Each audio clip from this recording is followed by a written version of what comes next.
So we've got some results up from Nessus right here, and I want to take a look for anything that could potentially be a false positive. Now, a false positive is where we've got a situation where it reports something that may not actually be real. So as an example, you may have an Apache server that's configured to only say that it's an Apache server, not give a version number. And Nessus may take that and make some guesses about the version that is actually running and throw up some Apache vulnerabilities in here. And you'd have to go and make sure that the version you're running is actually one that's vulnerable.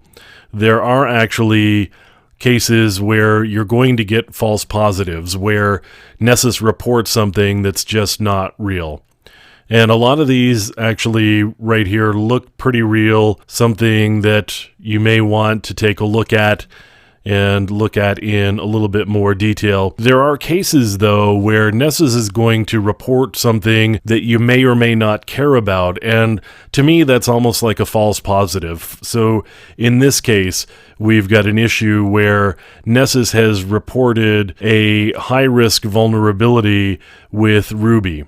And the thing about that is that the only reason Nessus knows about this is because we gave the login credentials for the server or the system to Nessus so that it could log in. It's the only way it knew about the Ruby vulnerability, and there are others that are similar. So the QEMU KVM vulnerability is another one. Nessus couldn't have known about that without actually having login credentials. So would you consider this a high-risk vulnerability if you actually had to be on the system and maybe you had a strong password policy in place? That may be a case where you downgrade the risk here, which doesn't mean that you shouldn't be recommending that patches get applied on a regular basis.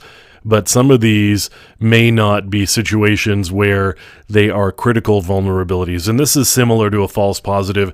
It actually is a real issue.